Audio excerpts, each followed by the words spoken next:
this out real quick. Yeah, go It's ahead. called TRC, Trauma That Recovery number, yes. Center, and it's 810-262-7340, and it goes back 3 years. You have to be a patient at Hurley because it's a pilot program. They offer legal assistance, they offer help with personal protection orders, they offer help with psychotherapy. It's a whole list of things. You can go to my Facebook page, Arthur Woodson, ARTHURWOODSON. Maybe if we use those resources, it will prevent retaliation on another crime. Maybe if we use those services, it helped in California because California has the same pilot program where 76% of the people have changed since then. 56% of the people have went back into employment. We need to start letting people know because communication is a serious problem here in the city of Flint. And we need to start letting people know about the resources that they have here. There's a lot of resources. That's right, give that number again. It's 810-262-7340. And if you have been a victim of any violent crime, human trafficking, shooting, stabbing, anything of the sort, call that number. And that's where we're lacking. We have a stigma on seeking therapy or seeking help in the Black community. And it's a lot of people that need to talk to someone and, you know, really need help. And they're afraid because we talk about it. We say, you crazy, you this, you that. And it's a lot of people walking around here with invisible wounds That's right. that they don't know about. And it's okay to pray. It's okay to believe in God. That's right. But you still need someone else to talk to you. God might be to send that therapist or that psychiatrist or whoever it is into your life to help guide you to where you can help. I mean, where God can really truly help you. So we need to remove that stigma of people saying you're crazy, you this, you're that, just because you're seeking help to move on with your life.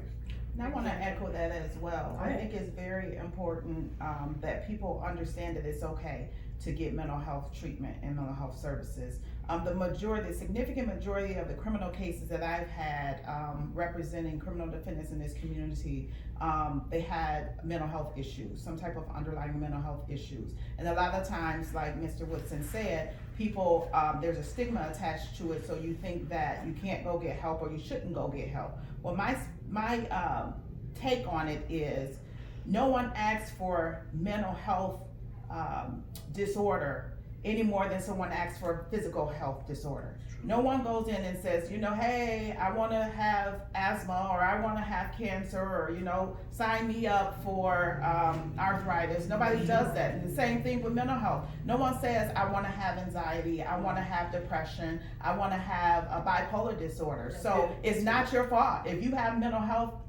some type of mental health disorder, it's not your fault. So it's okay to go get help, to get the help that you need, because a lot of times it's the underlying mental health issues that's causing problems with substance abuse and alcoholism and violence. So I think that it's very important that we lift that stigma, give people the freedom and the opportunity to go get some help if you need help. If you're not feeling well, if you feel like, you know, I just don't want to live anymore, whatever the situation may be, get some help. It's absolutely okay.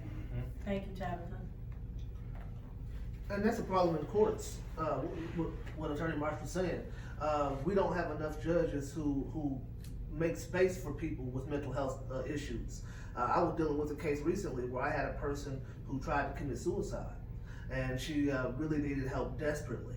But we only have one judge who's doing the mental health court right now, and that's Judge Barkey. And she does a great job at the mental health court, but we have money, we have resources, we have judges who have time in their schedules, if they choose to use it, where they could open up that mental health court program. They could help Judge Barkey, and we could let more people into the program and get the help they need, rather than telling them, well, we don't have space for you right now. We're gonna just adjourn your case. You go figure it out until we come back to court. And that's a huge problem, because people who are willing and ready to accept that they have those conditions and ready to try to fix those conditions, we need to assist them and not tell them we don't have space for you. That's good. You know, I think what Arthur Woodson said, a lot of people probably don't know those organizations exist. But we do have them in the police department. Where if you go to a family and they're traumatized, you can call Hurley, and Hurley will send somebody out there to assist that family. But I doubt very seriously, and I know for a fact, it's not being utilized to the fullest of it, what it was put there for. So it's a networking system that's not being fully utilized in the city of Flint. And real quick, as a judge, Yes, sir. that's one of the main things that I fought for when I first got back. I was incarcerated from 2006 to 2007. Police brutality, they lied. I'm a military veteran, PTSD. Right. I started going down to DC, working with Congressman over in Lansing, Congressman Mike Rogers, but nobody else, helped. And I promised the 39 veterans that was incarcerated with me that once I got out, I will seriously fight for them. And that's when I really started fighting and advocating. When I got down to DC, my main thing was, what is it that we can come up with for veterans that have been to war and have this hidden wound, invisible wound, and it was called the Veterans Court, Right.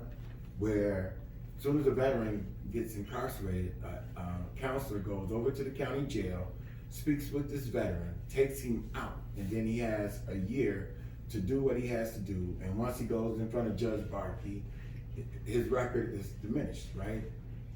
That's the same with the water crisis. Our young people have been poisoned. That's right. They have not even known how it is to drink from the tap without a filter.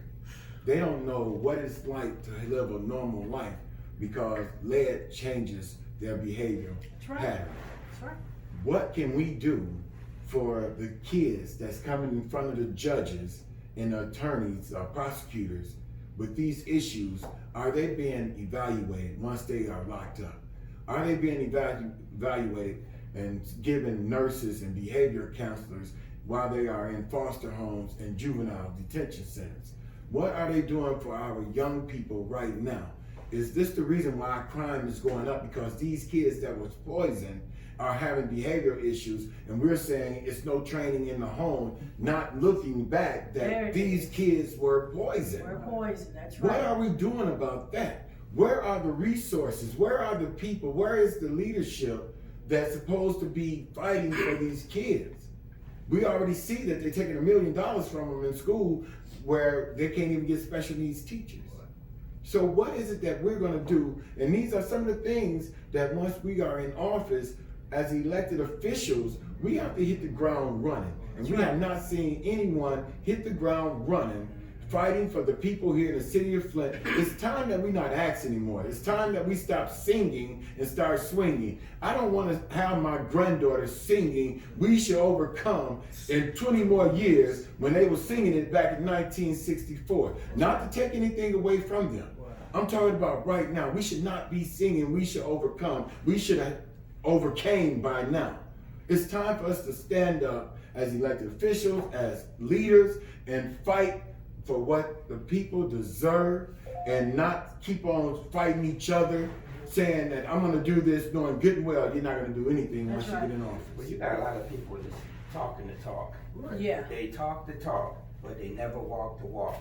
And that's what you need to put in office. People who have done both. People who have seen both sides of it and still on the battlefield. Not someone who's done it and sitting down and hasn't been inactive, but someone who's been out there on the battlefield, who has talked it, walked it, did it, lived it, and still doing it. People, officials who's engaged in what's going on in our community. And we have to also realize that again, and I'm gonna say this again because this is so huge. We, the people in Flint, and I can say it because I live in Flint, they're not giving us anything. We have No. not received anything. No. And we're constantly in court, in court, in court. They're in court, they're in court, they're in court. So, okay, you're in court. But still, what is it going, 6 years now? It's 6 years now that they're saying that, it's going on 6 years now that it's 6 years, Oh, yes, correct? ma'am, It's yes, 6 ma'am. years from the beginning of the water crisis. And look at us. The city look worse We're now. getting than worse. Mhm. So we have people in office and you study saying, put me in, keep me in, for what? Mhm. Why? Why should we? And like I said, Judge Melrose said, no, because judges, he's always doing something. He's always putting programs and things into effect, which is a very beautiful thing. But as I was saying before, we need to put people into office that is going to work for us, work with us, and help us. Because let me tell you something, it's hard out here. When you work a job and when you get sick, and they tell you that your medical doesn't cover everything, and then you like, what? I've worked all these years, and then you tell me I got to literally be poor and walk away from my job, walk away from my title to get on DHS to become poor so that I can get some medical help to take care of myself. Now you know something's wrong with that system. Something wrong with that system. So I know I'm speaking for a lot of people right now. All of that money that came to the city of Flint, what was supposed to come to the city of Flint, let me rephrase that. If you look at the city now, and you look at it back then before the water crisis, and all the millions of dollars that was supposed to come to this city, tell me where it went. Because the city look worse now than it did then. Because the money was diverted in all other places, but the majority of it and the most of it, and actually if any of it, other than the pipe replacement, it didn't happen. I'm sorry, go ahead. I can't wait. And to our point, okay, we got people who sit in that seat and our other seats around this county who are in Lansing supposed to be advocating for us, working for us to bring the resources back here. And you got judges here who are on the bench who have a unique position where they get to see all these different kind of things. They get to see the young people who are acting out. And they know the issues. And they know the issues. But how many of them are actually working with our state reps? True. How many of them are actually doing what the judicial canons, the rules that govern judges call for? And that is to help advance the law. Okay? They don't do that. Most judges don't help to advance the law. They sit in their little fiefdom for their 6 years, and then you see them 6 years later asking for your vote. That's true. They need to be working with Art Woodson if he's in office. Like I worked with Phil Phelps when he was in office, trying to help to broaden the expungement law so that the 47,000 people we have with felonies in this county can get back to work and get felonies off their records. So we need judges who are going to be active and work with our state reps so we can make the difference in this community that we don't want to do. All we want to do is show up when it's election time. That's right. And that's not what we're doing. And that's not good. And when we talk about some of the things that we're willing to do or what we have done, what happened to the residents in the city of Flint in 6 years ago is the very reason why I ran for judge back in 2018 to begin with. Governor Snyder had appointed someone to a judicial seat. That did not pass the smell test to me. So I was the only person, the only attorney, the only judge, the only person in Genesee County to challenge Governor Snyder's decision and run against that person and say, Governor Snyder, you've made a number of bad decisions about us and I don't trust your decision, so I'm going to challenge your decision. And 53,000 people agreed with me on that, but we did not win that seat. But please remember the fact that I was the one that stood up. When other people were on the sidelines, when other people were doing nothing, when he made another decision about the residents of our community, Tabitha Marsh stood up and challenged that decision for the very fact that he poisoned our whole community.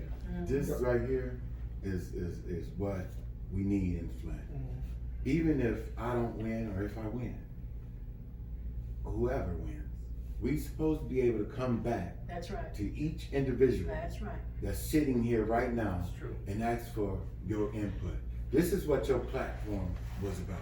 That's It was something in your platform that I agreed with. That's Just true. like I watched Mr. Feaster here speak about the sick, and Judge Marble spoke about it just now, where the emergency manager took our courts, our judicial branch. Yes. We don't have a judicial branch here in the city of Flint. And when we go to court, it's not our peers. Right. What is it that the state rep can do when he gets down, get down to Lansing, and I need to speak to him about what is it that I can do to go down and fight so that we can get our representation, our judicial branch back in the That's it. city of Flint. I'll tell you. You want me to give you a list? I'll give you a list. Well, that's One, number one, you can go down there and change it so that the jury selection is selected from each judicial district in district court, because right now, juries are selected countywide for Flint District Court. That's one thing you can do. You know, I don't know if the merger is going to be reversed or not. And, you know, a lot of the things that we are talking about, you know, talk about money. And, you know, one of the sad, unfortunate things that we have got to face right now is with this COVID Yes. situation. And, you know, people being laid off for months, you know, and the government not getting any tax money. There's going to be some bad budget cuts coming along Yes. here. And, you know, we're going to get, you know, Flint is the kind of town that, you know, when we have, when the country has a cold, we got pneumonia. Right. And, That's good. you know, things are going to be really, really bad. And, you know, and I don't know that people have even started to focus in on that, because, you know, we're just looking at the health, you know, making sure that our health is okay, or trying to make sure that people, you know, wear their mask when they're supposed to. We haven't even started to focus in on that. And, you know, that's one of the things about having been a Flint District Judge for 20 years. I mean, you know, I've had to deal with the water crisis and people coming in front of me with the problems that you've talked about, not to mention how that has impacted, you know, landlord-tenant relations. I've had to deal with, you know, two financial managers who made all of these budget cuts. You know, our staff was severely cut. They eliminated our probation department. Took a seat. Yeah, well, no, 2 seats over the last 20 years. We've lost 2 seats. Part of that's, you know, population loss, but, you know, and I guess what I'm trying to say is, I mean, you know, there's other things too. You know, every top 10 bad list you can think of that the city is on. You know, there are 2 recessions. We're in a recession now. We were in a recession before. So, those are experiences, plus living in Flint, that I've had as a judge, that one, I think make me eminently qualified to be on circuit court. Because there's adversity ahead. We are trying to operate the court system now in a pandemic. Yeah. And it's not, you know, we're open limited hours or limited days. We're trying to do things on Zoom. People are on the digital divide. You know, you say Zoom in, Yep. they don't have a computer. They don't even know what it is. They don't know what it is. Started on that, isn't it? But, Yeah. you know, there are perilous times ahead, and we need to be thinking about that and thinking about how we're going to operate in that environment, because that's coming. It's here. I mean, there are some judges now who are issuing warrants because people can't figure out or don't have access to Zoom and to be able to do a preliminary exam over Zoom. I mean, it's unacceptable for people in our community who don't have the resources or the knowledge to be able to actually do that, and who think court is closed. We're gonna have Most to people- talk when we get off the air. Yeah. I want you to tell me something. I will talk to you about it. It's ridiculous. There's so much we can do. Exactly, and this is one of the things that's important when you guys, you know, to take these offices, is that you set into motion programs and things, because like you say, through the pandemic, the library is closed, Flint Public Library is closed, so that shuts off a lot of people's access to be able to get to free computer help. So we have to understand that when we get into office, that we're gonna have to come up with some programs. That's gonna be very something that's very important. We used to have a department here, it was called preventative measure, where they went out before something happened. We don't have that anymore. It's like, to explain it a little bit better, they would come out and watch the trees before they got caught all up in the wires, and they clipped them before they got up into the wires. Now they let the trees grow all up into the wire, destroy everything, and we have a whole neighborhood blackout. And then they come out and they cut the wire. And then, the tree branches, and then they try to fix it. But you've taken a whole neighborhood out of electricity while you had to do that. When it just could have been what? prevent it. And just like we need, where are our fallout shelters? If we have a national catastrophe, where would we go? What area, where is a fallout shelter? Where would we go? See, there's so many things that we're not even aware of, and we have people in the office that they're not telling us anything. And like I said before, we want people in office that are gonna be hound dogs, that are gonna be trying to find out the laws. I told you last week they got something called NNA with landlords. No Negroes allowed. And it's still on papers in history. And it's still on paper today. We have sundown cities where blacks aren't allowed. And this law is still in effect. It has not been taken away. There are so many things that are going on right up under our noses. And we think that as long as they give us a hot dog and an apple pie, we good. Just feed them, give them some food. They will be all right. Yeah, free. This is free. Honey, let me tell y'all something. You better wake up and you better start paying attention and you better vote. That's what you better do. So as we're gonna continue, we have a few more minutes. We're gonna let every candidate get in. Let us know. I know y'all don't like to tell y'all visions and things, giving your ideas away, because we know people stealing them, just like they stealing y'all signs. Oh man! And sign thief, you ought to be ashamed of yourself driving around in the city of Flint vehicles, stealing folks' signs, and then saying you didn't know no better. So you didn't know no better, right? And you didn't give the orders for those signs to be picked up and taken. So we're gonna quit that. Because, we the people, we're watching too. So I want each of you to take your time now. Like we said, we know about the old boy club who's out there busy. They talk to us pastors and tell us what they think we should do and why because of history and what has happened here. We're living it. We're living in a nightmare. And I don't care who you tell me to put in the office. I'm not voting for who you tell me to put in the office. I'm voting for who I want to put in the office, who I believe is going to do the best job. And I hope you, the Flint listeners and Genesee County areas, I hope that you do the same thing. You said you want to say something quick? I want to step back just a little bit.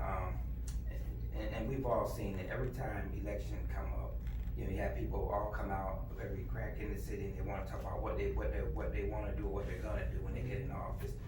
But as the things was progressing through the city of Flint, water crisis and things was going on, from laws being broken, from the people being disrespected, from shutoffs, like you said, I looked across the city and across the county to see because I was living it, I was in it, just like you guys were.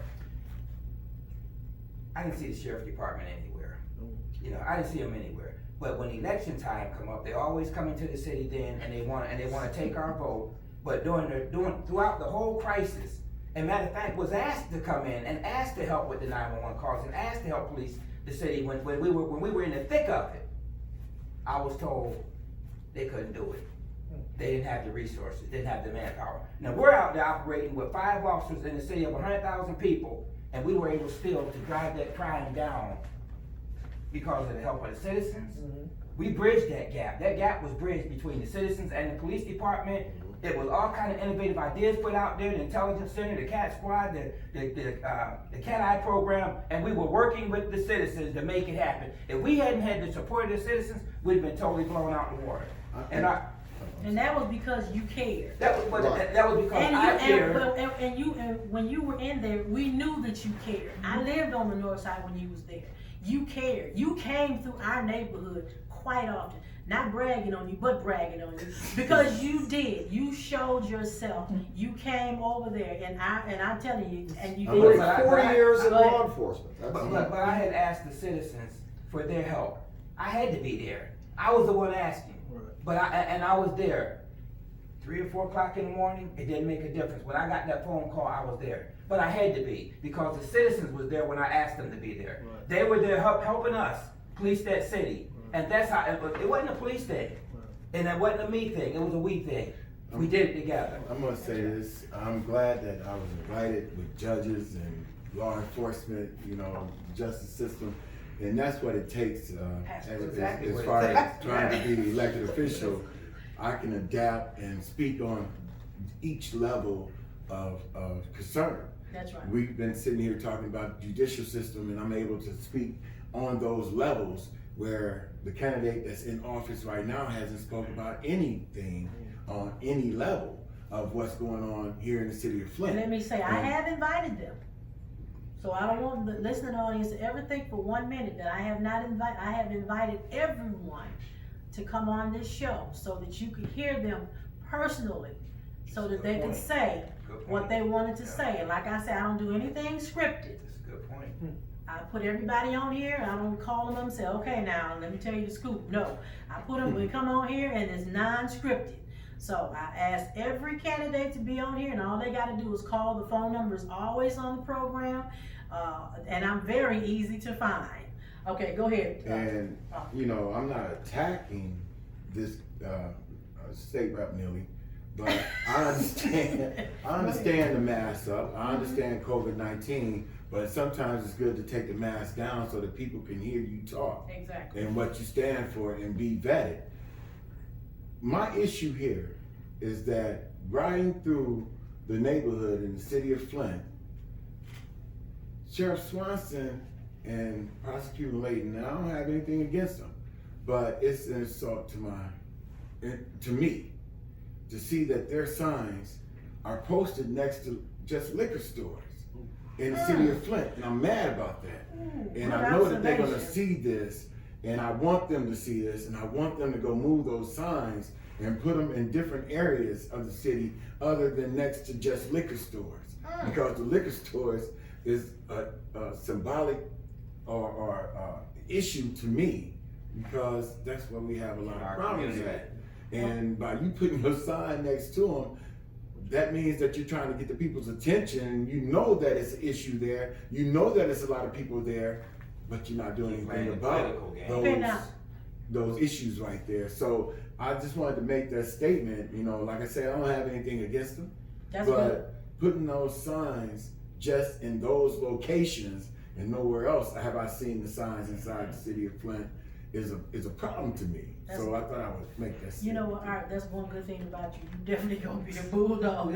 You know, Keep your mind. we got a really quick, so I wanna Oh, like sorry. everybody take like a quick 20 seconds. 20 seconds and just say what you really wanna say. 20 seconds now. Time for a change. Okay, time I'm for a sorry. change. Experience matters. Yes, it does. Experience matters. I've got 20 years as a judge. My opponents have not been a judge. So it matters, and representation for Flint matters Yes. as well. Okay. I'm gonna be real quick. As you heard, I'm here to fight. I'm here to say something. I will fight for the individuals here in the city of Flint. I will go down on day one fighting for you, and I will say something, and I will not be quiet. I am unbought and unbossed, and we will not be singing. We will be swinging on day one. Thank you. Okay. Okay, please check out my website, feaster2020.com. I've been working in the city here for the last 14 years. Not something that's new to me. If you look at my record, look at my resume, I have been active on the ground in many different ways. It's time to shift the judicial system. It's time to make it work for us. It's time to make it actually represent the city of Flint and not represent the county necessarily. And we have to take care of Flint. So help me move Flint forward, and please vote for me on August 4th. Okay, come on, Tabitha. I just want to say that representation matters. Currently, there are no African American women sitting on the 67th District Court bench at all. I want to change that, and I need your help to change it. I've spent my life representing the interests of other people. As the class valedictorian for high school, I represented my high school class at University of Michigan in Ann Arbor. When I graduated, I represented the Black Celebratory class by giving the commencement speech. I gave the commencement speech at MSU College of Law, representing my law school class, came back here, represented nearly 80 of you, and then I represented 53,000 plus of you in 2018 who said, Tabitha Marsh, we want you to be our judge. So remember Tabitha Marsh on August 4th, and let's get a black woman on the bench. All It's right. time for real leadership. It's time for a change in this community. And I tell you, you have a lot of candidates sitting there before you and a lot of experience, a lot of years of experience, but you really need to vet the candidate that you're looking at. It's time for real leadership in this county. Amen. Thank you. I want to thank you for being a part today of Meet the Candidates. We'll see you next Monday. Thank you. Thank you. Thank you. All right. Okay, take your mics off, everybody, please. Man, let me, we still live. We still live. Okay. Hold on, mine's still live. Yep. There you go. I like for everybody to know that. Right. Thank you. Right off, too. Very good.